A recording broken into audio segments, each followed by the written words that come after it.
Nadjeka, directrice de Natural Justice Afrique de l'Ouest et francophone. On est réunis ce matin pour discuter, échanger, partager les résultats d'un certain nombre d'études que nous avons menées tout au long de cette année. La première portant sur le cadre régulateur et de la gouvernance de la transition énergétique.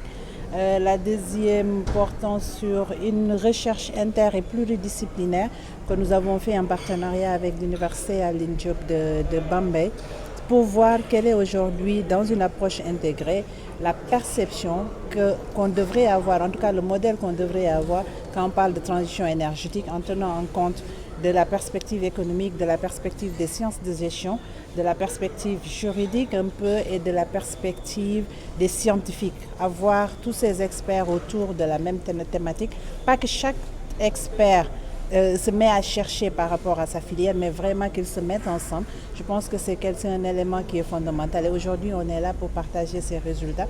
Malheureusement, on devait partager une troisième étude, mais le consultant est souffrant, donc il n'a pas pu venir. Et c'est aussi une recherche qui porte sur le cadre juridique institutionnel de l'énergie pour voir comment améliorer ce cadre-là pour une meilleure transition qui intègre bien sûr la notion de justice. Quelles sont vos attentes aujourd'hui? Nos attentes sont doubles.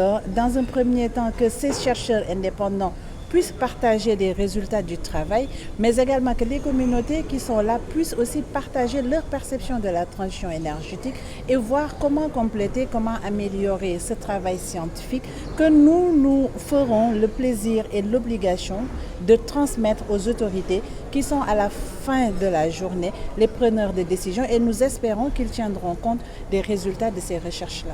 Quel sera vraiment le nouveau...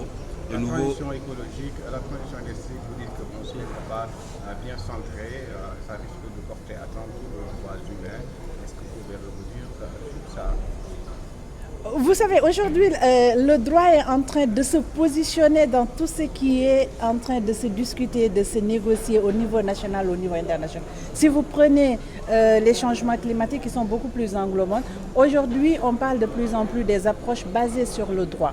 Et qu'aujourd'hui, parce que quand on parle de justice, on interroge forcément la règle de droit. Quand on parle de justice, on parle forcément d'injustice. Et nous ne voudrons pas que la transition écologique ou que la transition énergétique vienne encore creuser ces inégalités ou ces injustices-là. C'est pourquoi nous pensons que dans ces approches, que ce soit la transition énergétique ou la transition écologique, il faudra forcément donner une place centrale au droit et à la justice.